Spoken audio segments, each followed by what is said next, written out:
আমার কিছু জরুরি কথা ছিল। এটা কি ধরনের উত্তর সাফায়েত? আমি বলেছি আমার জরুরি কথা আছে। বলো, কি এমন জরুরি কথা? আমার সাথে কথা বলে আমার উপর দয়া করছো বলে মনে হচ্ছে তোমার? না না না, তা হতে যাবে কেন? তোমার যে মনে হয়েছে আমার সঙ্গে তোমার জরুরি কথা থাকতে পারে, সেটা ভেবেই তো আমি ধন্য হয়ে যাচ্ছি। সবসময় রুড না হয়ে একটু স্বাভাবিকভাবে কথা বলতে পারো না তুমি? জি বলেন ম্যাডাম, আমার সঙ্গে আপনার কি জরুরি বিষয়ে কথা আছে? এতদিন পর হঠাৎ আপনার কেন মনে হলো যে আমার সঙ্গে আপনার কোনো আলাপ থাকতে পারে? তা আপনার কি কিছু লাগবে? কেন, তোমার সাথে কথা বলতে চাওয়া মানে আমার কোনো স্বার্থ বা চাওয়া থাকতে হবে?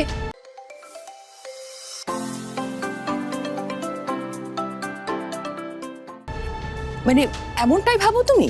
ও সরি সরি সরি, আমি তো একদম ভুলেই গিয়েছিলাম। তুমি তো এখন ইন্ডিপেন্ডেন্ট, হ্যাঁ, নিজে কাজ করছো, অর্থ উপার্জন করছো, তোমার কেন অন্যের কাছে কিছু চাইতে হবে, তাই না? কংগ্রেচুলেশনস। নীনাকে নিয়ে কথা ছিল। থাক, ফরগেট ইট। দাঁড়া দাঁড়া দাঁড়া, নীনাকে নিয়ে কথা মানে কি হয়েছে নীনারা? এতক্ষণ সময় নষ্ট না করলে আমি নিশ্চয়ই বলতাম। এই মুহূর্তে তোমার সাথে কোনো সেন্সিবল কথা বলার এনার্জি আমার নেই।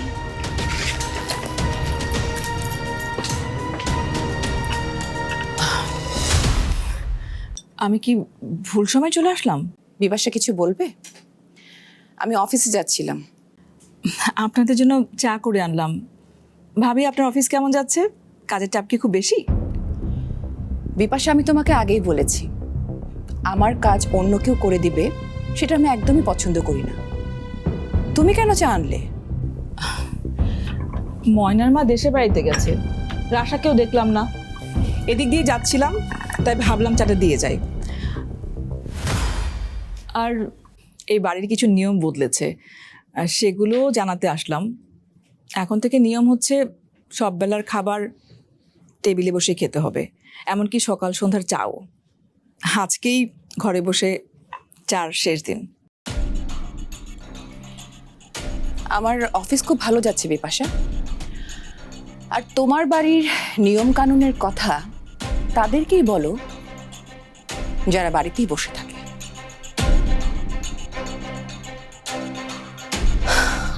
আমার ছেলে যে বাড়িতে নেই সে বাড়ি আমার বাড়ি হতে পারে না।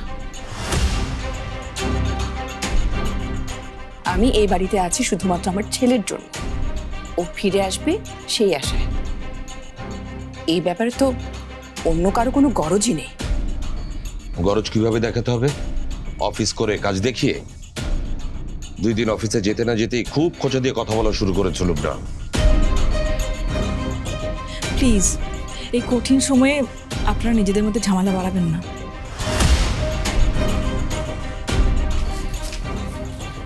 বড় ভাই, আমি আপনার সঙ্গেই কথা বলতে এসেছি। কেন?